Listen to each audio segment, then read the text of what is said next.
You're listening to Ask When, the podcast. Folks from all walks of life talk about their daily hustle and bustle, living and celebrating life, sharing tips on becoming champions, especially for those who are muscling mental and physical disabilities. Ask When, the podcast, with your host who has mustered over 30 years living with cerebral palsy and going strong. Author and cerebral palsy advocate Wynn Charles. Ask When, the podcast starts right now.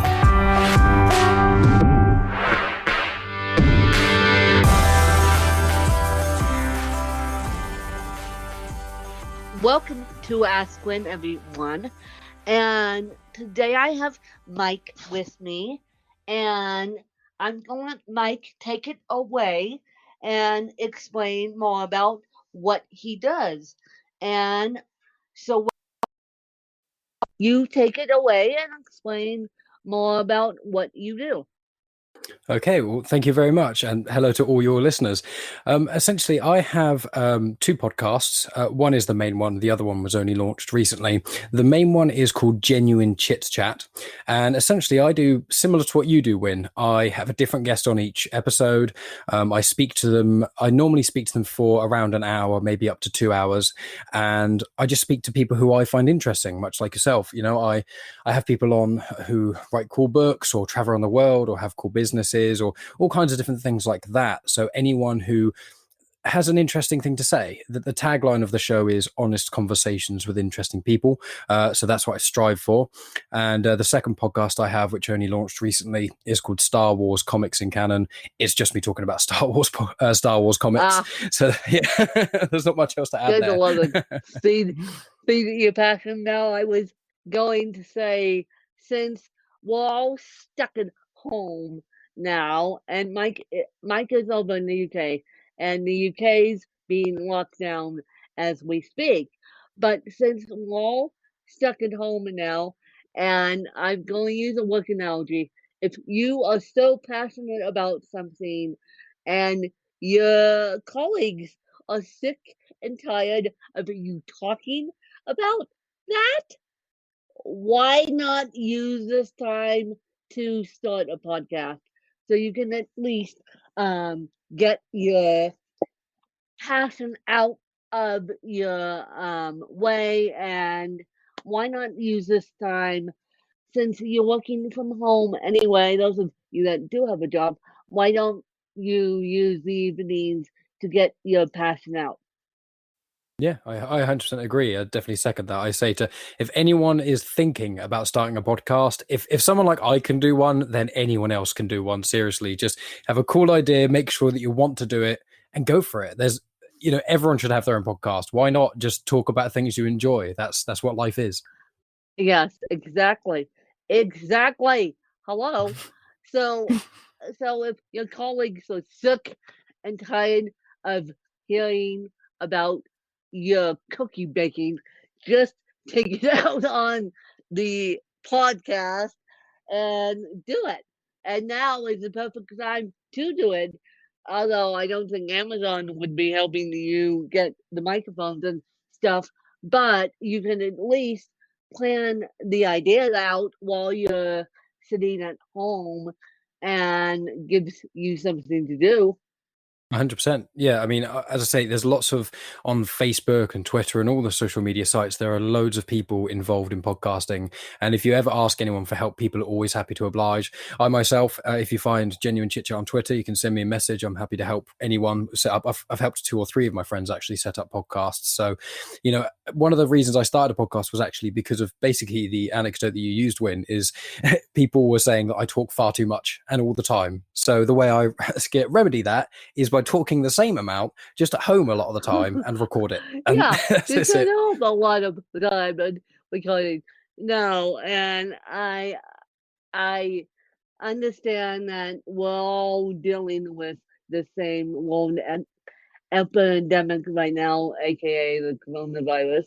But I want you guys to understand that if your colleagues are sick and tired of you talking about a certain subject, why don't you start a podcast?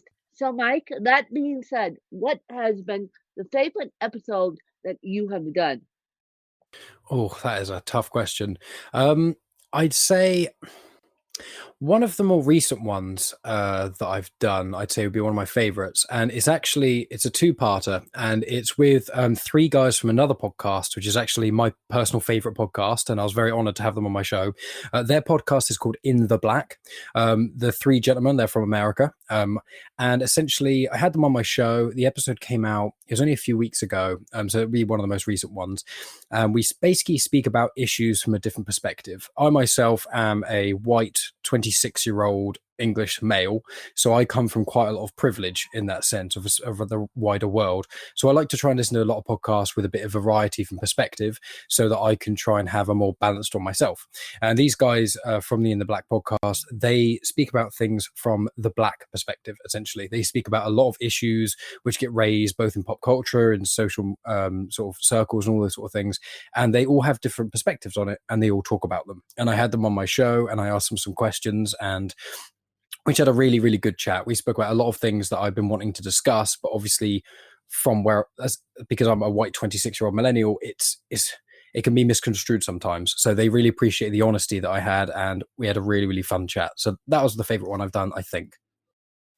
Well, there's a shout out to those guys too, In Black, and of course, Mike, you'll get a subscription from me, and those guys at In the Black will get a subscription from me, because I myself am hungry for content myself, because I am a lifelong learner. I've always been a lifelong learner, and I am now, just like the rest of you, hungry for content. Yeah, and with podcasting as well, it's one of those things where it's depending on my mood, depends on what I kind of listen to. So obviously with my own podcast is sort of there's not really a specific genre, different guests each week and things, so it's kind of a mishmash. Whereas certain weeks I'm just like, I really fancy listening to story stuff, and then I listen to audio dramas and those sort of things. And then other times I'm just like, no, I just want to listen to two people chatting and have nothing important to say and just talk about nonsense. And sometimes I just like two people chatting. Yes. And so, if you had to move, and yes, we're talking about moving house, and could only take 3 items, what would they be? Now that's a tough one, because the problem is I have quite a few video game consoles, so that immediately makes it difficult. But I would probably say, in all honesty, the biggest commodity to me is actually the ability to do podcasting.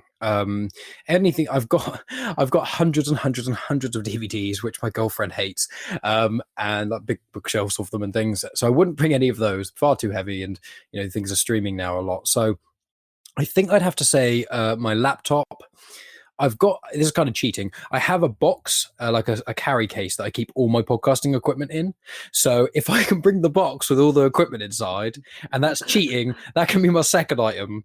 And then my third item, in all honesty, I'm a massive gamer. I think it would probably have to be my PlayStation 4, I think. No, okay, Nintendo Switch. The PlayStation 4 must come. The PlayStation 4 must come. Yeah, it was a tough one, because the thing is, I do love playing video games and things, but it's that or the Nintendo Switch, because my girlfriend and I play a lot more games together on the Switch, but I play a lot more games by myself on the PlayStation. So it's kind of just how much trouble I want to get into, really. Yes. As to which one. Oh, yes.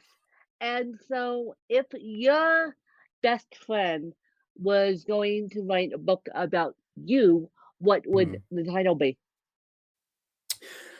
There's a term that I've used quite frequently in my life, and I've had positive responses from sort of friends and things because of it. People generally remember me for this. So I'd probably say this. The term I say is, I'm an optimistic pessimist. In other words, a realist. So I would probably call my book The Life and Times of an Optimistic Pessimist, because I always hope for the best, but I always expect and prepare for the worst. And that's generally how I go with life. Like, I'm always hoping things are going to work out amazingly. And a lot of the time they do, to be fair, but a lot of the time they also don't. So it's I try and have that kind of balance. So yeah, the life and times of the optimistic pessimist, if that's not too cheesy. No, that's not too cheesy at all. And the best friend would be writing the book about you. So Life and Times of the Optimistic Pessimist, which I think is a good title. I definitely do. And so give us your daily and morning routine. Give us it, please, what's going on right now and what you do now. Mm. Okay. Yeah, so obviously, as you said, when there's basically two sides of the coin, because if you'd have asked me this 2 weeks ago, it's completely different to what it is, say, the last couple of days. So I'll say, while the whole coronavirus thing is going on, COVID-19, and everyone's kind of locking down and things, I wake up in the morning. Me and my girlfriend get up. We're both working from home at the moment. Get up around 8ish, go in the lounge, work until lunchtime. Do some exercise at home. We've been jogging around the blocks recently because we're still allowed outside, but I think in England they're gonna stop allowing that for basically any reason apart from emergencies or shopping. So at the moment it's going to be running around doing that sort of stuff and doing a few exercises, working a bit more, and then after 5 o'clock we just kind of eat and things. When it was before all this craziness, I used to get up about 7ish, leave my house by 8, get to work for 9. I work in insurance. I handle motor claims and things. So if people have car crashes, I work at who's at fault and do the sort of paperwork and things with that. And then, at work, normally have an hour lunch break, normally go on a run then as well. Come back from work, and then I'd say probably just get in from work, have a shower and whatever, have some dinner. And in the evenings, we generally just try and kind of chill out and not do anything too tasking. So I'd normally watch a movie or something, or watch some series with my girlfriend. She's a teacher, so she goes to bed earlier than I do, and she wakes up normally an hour or so before I do normally. So she'd go to bed around 10ish, and then normally I do all my podcasty stuff. So from 10 till 12, normally I'll edit episodes, I'll write down ideas, I'll contact guests, I'll do emails, edit the artwork. I do everything myself. So I edit all the artwork, upload everything to everywhere, edit everything. So normally the evening itself is chill with my girlfriend and then sort out podcast stuff. So I'm quite busy in some ways. Yes, it sounds like it. And so teachers being going to online modalities over there. I'm just curious because I am a retired educator. I retired as of March 13th, 2020, and teachers over there going to online modalities because over here, schools are either shutting down completely or going to online modalities or paper modalities, pen and paper, yes. And so I want to have the perspective of what the UK is doing as far as education during this mess. Yeah, that's fine. So at the moment, what seems to be happening is, I think, primary schools, which is elementary and things. So the really young kids, I think they're just being closed. The kids are being sent home, especially because they're so really young kids are quite gross when it comes to hygiene. You know, wiping snot everywhere, sneezing, not covering their mouths. Trust me, I've worked with young kids. Trust me, never been so sick in my life. You know the terror. So sick in my life, I know the terror. Yes. Exactly. So so that's the younger kids. They're basically just staying home and things. The older kids, which is I think high school in America. Over here it's called secondary, which is what my girlfriend teaches. They are basically, I think all the schools are closed, or at least almost all of them are closed. I'm pretty certain they all have to be closed by the end of this week if they're not already. And the teachers are working from home, but not doing like an online teaching, not like a Skype chat. most of them aren't doing that. There are a couple, but generally they're using sort of online stuff. And what my girlfriend's been using is there's a website where you go on and you set the work. And what she's been doing is, depending on the year group, depends on what she sets, but there's worksheets to do. There's like interactive quizzes. There's a few things which are like, games that you answer. You do. She's a Spanish teacher, so it's games relating to sort of language and things like that. But just as the year 11s, who are people who are 16 years old, 15, 16, at the end of school, the qualifications over here are GCSEs, and that's what they would get before they go to sort of college and things. And they basically are doing a thing where they're getting all their previous sort of mock papers they did before, getting the grades from that, and then speaking to the teachers and asking the teachers what you think this student would get, and then kind of using the previous papers they've done as well as what the teachers say to work out what qualification they're getting, because the exams are all cancelled essentially. How unique is that? How unique is that? So they're taking the previous coursework and then talking to the teacher. That is one way to do it. That is one way to do it, and gotta be inventive as a teacher. Geez, Yes. gotta be inventive as a teacher. Poor teachers out there. Poor teachers from across the pond and in the U.S. Poor teachers. 100%. I am a retired educator myself, you guys, so I know, and I also know a little bit about the admin side, and my heart goes out to you. And if you ever, and this goes in, and including your girlfriend, Mike, if she ever needs a teacher to sympathize with, let me know, because I feel so bad for the teachers right now. I feel so bad for anyone on the front lines right now, including the teachers. People keep saying it's the grocery store workers, it's the grocery store workers, it's the doctors and nurses that are on the front lines. Hello, it's the teachers as well. It's the teachers as well. And the insurance people was, well, because health insurance is not necessarily motor vehicle insurance, but health insurance. Jeez. It's Yeah. It's a weird one with where I work in motor claims and things. Obviously, people aren't driving around as much, so the claims, I'm still working from home, doing generally the same stuff. Yeah. But people just aren't as active. But when there's the people who are in the different departments who I'm friends with and work with and things, and speaking about sort of time off work and all the sort of things. When we were at work, we got sent home from work at the end of last week. But before that, we were still working while the whole coronavirus thing was unfolding.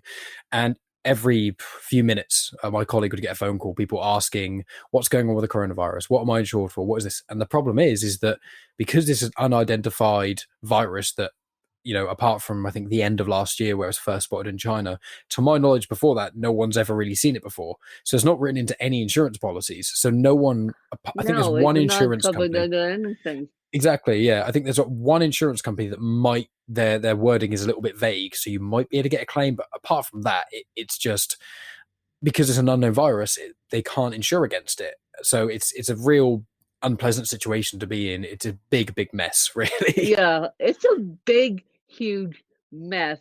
And I myself had to go.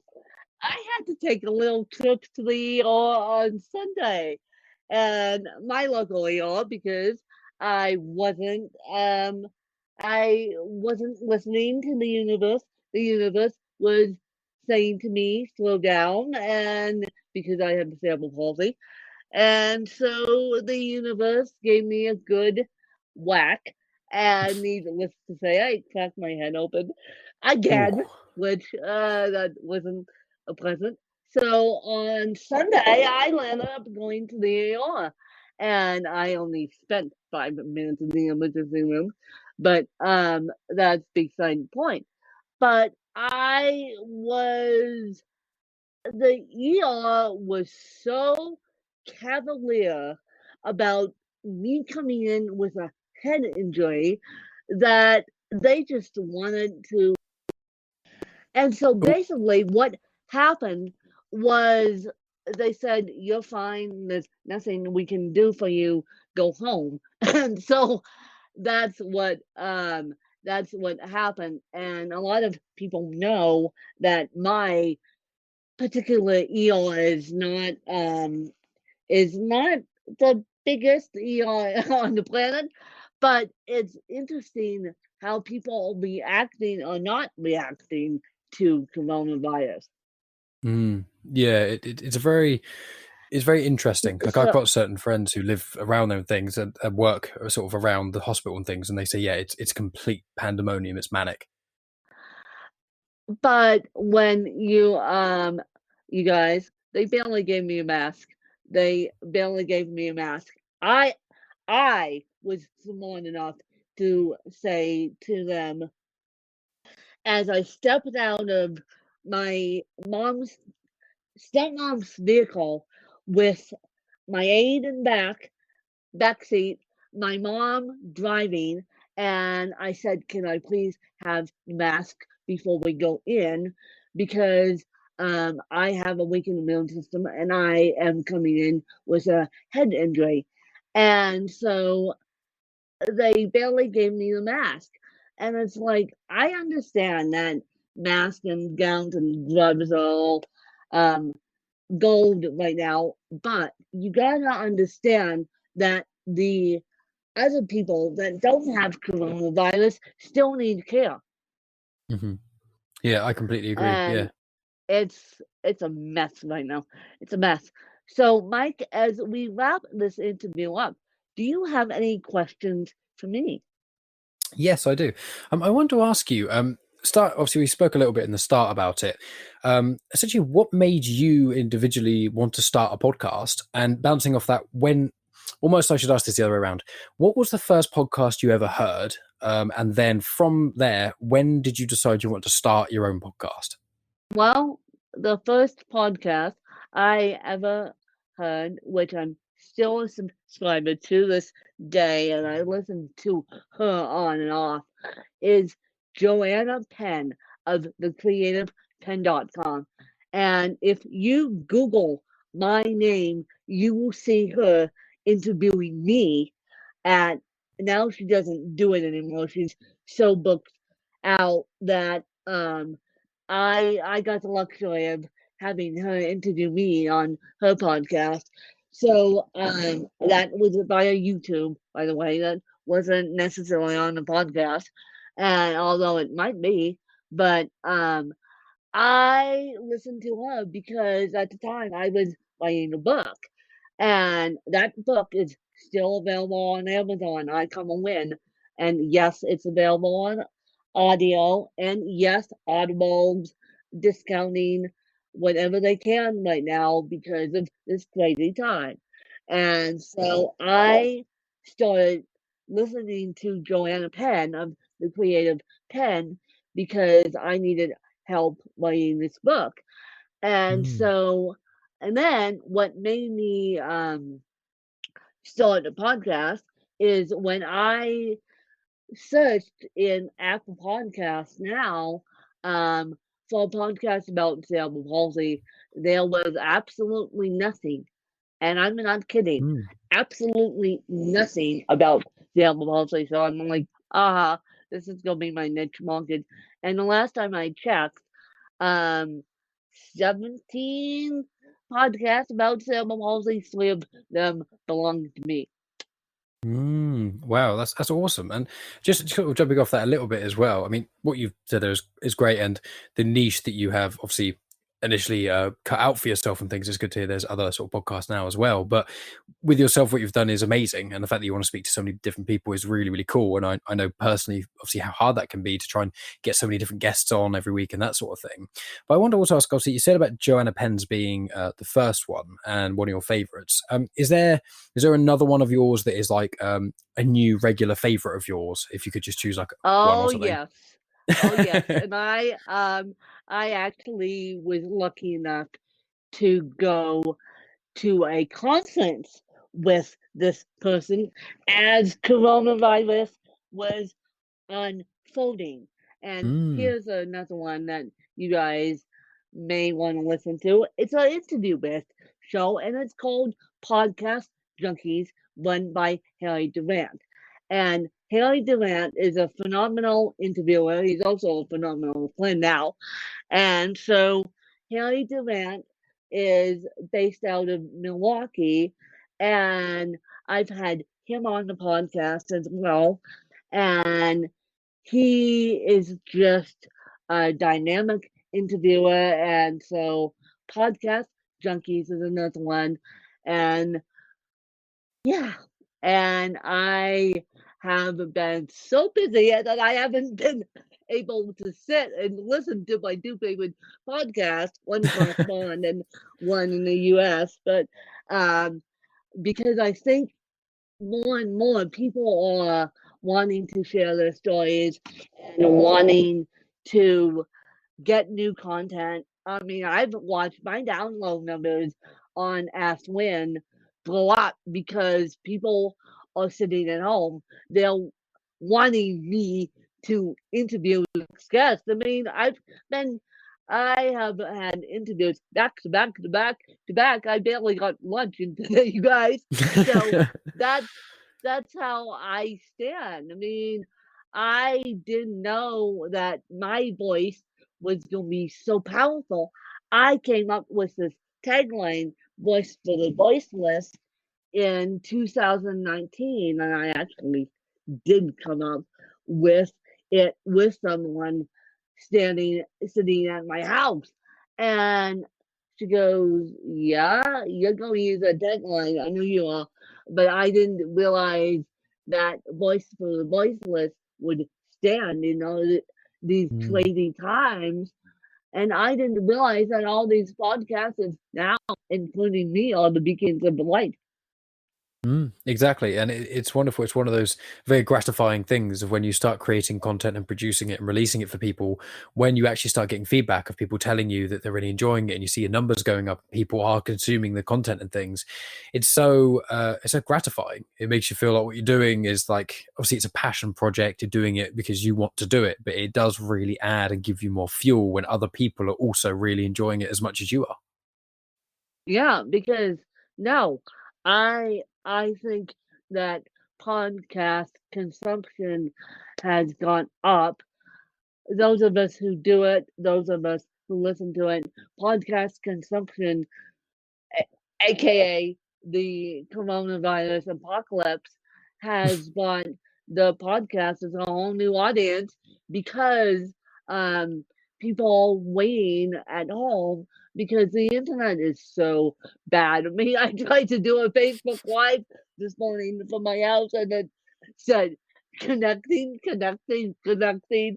And I'm on Comcast, but I know that Netflix has sort of their videos just to help. I mean, Mm. YouTube is trying.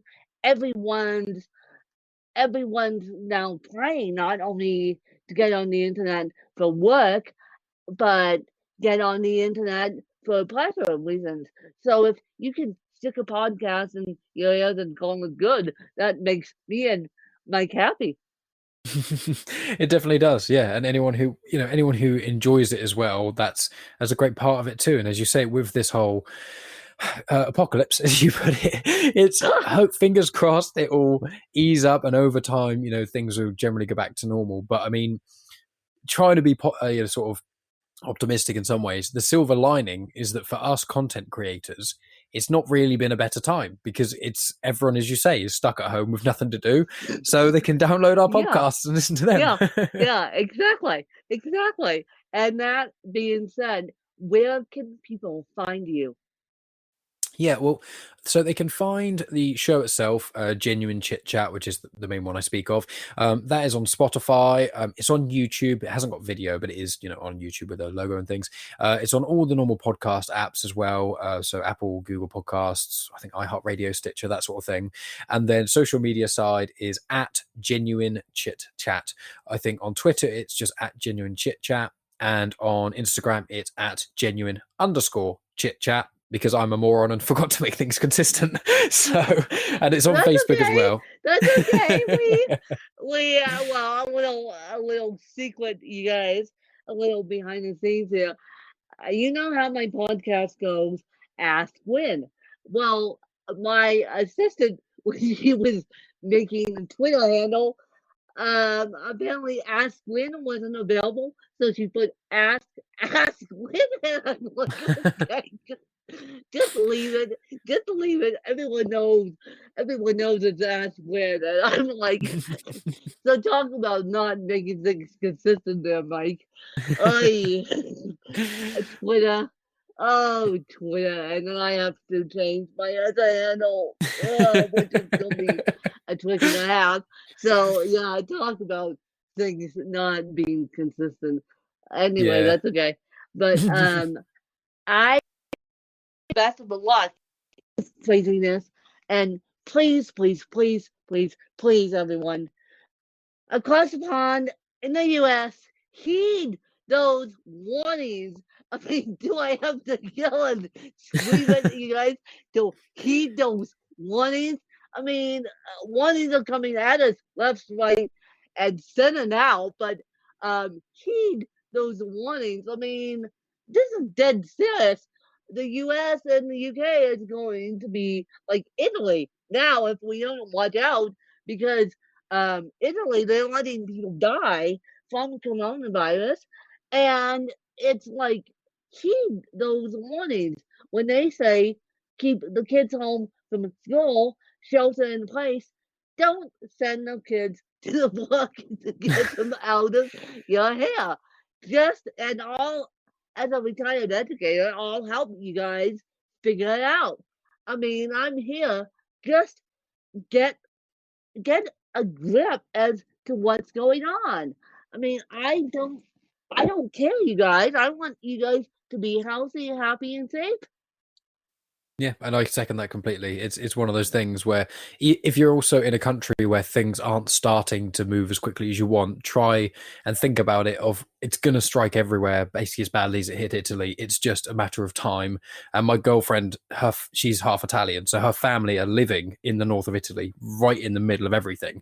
Fortunately, they're all okay, but they've been speaking to us and just saying the government didn't maybe move as fast as they should have done. People didn't listen as much as they should have done, and it spread too quickly and it's out of control. So from, Yes. every walk of it, just try and be careful with each other, because it's only the most vulnerable people who are going to suffer if you don't Like heed the warnings. me, Exactly. hint, hint. You guys, you're impacting a woman with cerebral palsy who doesn't want to be taken down by coronavirus. Jesus, you guys. You're too strong. Like, You're too strong to go through this whole life with a too coronavirus taking you strong, down. but seriously, you guys, if you guys don't heed the warnings, you're gonna take down the disabled. You're you're going to take down the disabled, and the family members of the disabled won't be too happy with you. And no, I have doctors in my own family who say, "Win, please be careful." My fan base is saying, "Please be careful, please be careful, please be careful." And it's like I am careful. The only reason why I landed up in the emergency room is because I cracked my head open, but that's why. But if you guys don't heed the warnings, you're going to take the disabled down, and there's no questions about that. Exactly, and it's not worth it really. I've got plenty of friends of mine who aren't as obviously sort of disabled as yourself, Win, but they have Crohn's disease or sort of immune issues and things. So even people who may not obviously have a condition you can see can still be severely affected by this and may still be very vulnerable.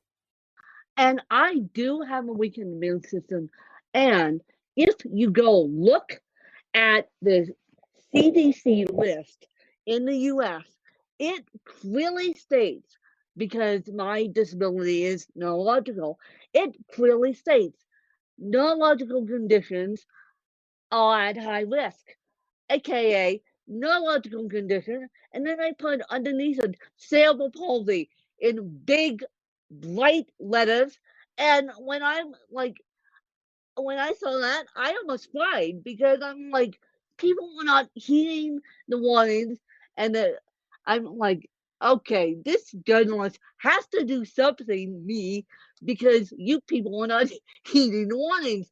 So when they say shelter in place, listen to the governments and listen to the governments across the pond too. I mean, everything is moving as quickly as possible. I'm sorry that the kids are home. I am sorry that the kids are home. I am sorry that you need to work from home, but heed the warnings. I can't stress that enough, you guys. 100%. Completely agree with you there. 100, and Mike completely agrees with it. And while he wanted to make us happy, and go subscribe to Mike's podcast and go subscribe to the Star Wars one, and then keep on listening to Ask Gwen, because I'm creating more and more content for you guys because of this world epidemic. So just pay attention, you guys. Don't be dumb. And I don't want. I found out someone Dinner Fest was the 2 days before my conference. Someone died from coronavirus at Dinner Fest, you guys. So this is dead serious, and I only found that out last night. And so, yeah, heed those warnings, and I'll get off my soapbox. And Mike, what would be your closing thought for this interview? I would say the closing thought is probably keep content creators sort of alive, keep consuming their content, be sure that you're not sort of supporting people, but also check in on people more. You know, it's in a case where everyone is stuck at home more and more, feeling more isolated.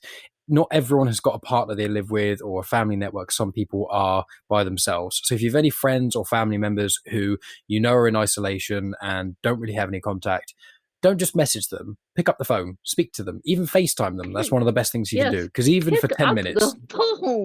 Pick up the phone for 10 minutes. 10 minutes out your day is very little, but it can change someone's day. It doesn't kill you. It doesn't kill you. And just send a text message. That's what I did with a friend of mine last night. I sent a text message because she was a sub up in Seattle, Washington, a substitute teacher. Needless to say, she's now moved to a different state to help a mom. And so I checked in with her, and she was ever so, she knew that I was checking in, but she was ever so shocked when I said, "How are you? Did you make it? What can I do to help?" So now more than ever is the time to check in on the disabled, check in on the elderly, check in on those who don't have a network to rely on. And Facebook is wonderful to check in on people, but yes, I agree. Pick up the phone. Mm-hmm. That's all you got to do. Call them, speak to them on FaceTime, anything like that. People will really appreciate it. Yes. I know they will. Yes, pick up the phone. And so, Mike, where can people find you? I know we've talked about this before, but give it one more time, just in one case last time. People were not listening. One last time. Okay. My 2 shows, Star Wars Comics in Canon. That is found on the Comics in Motion podcast feed. It's released every Saturday. And Genuine Chit Chat. That's on the Genuine Chit Chat feed. That's released every Sunday. All those shows can be found on Spotify, Google and Apple Podcasts, and all the usual podcatcher apps. And you can find me on social media at Genuine Chit Chat. Yes. So Genuine Chit Chat, you guys, and Star Wars, don't take your pick and just keep content creation alive, and let's make this world a happier, safer place for you guys. And I'll catch you guys next week. Bye, you guys. Thank you. Bye.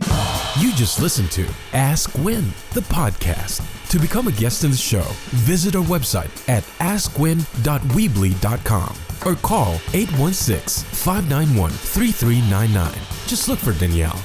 Connect with Win on Twitter at WinKellyCharles and like our Facebook page at Butterflies of Wisdom. You can also purchase Win's book through Amazon.com or get a copy of the audiobook through Audible. Ask Win, the podcast.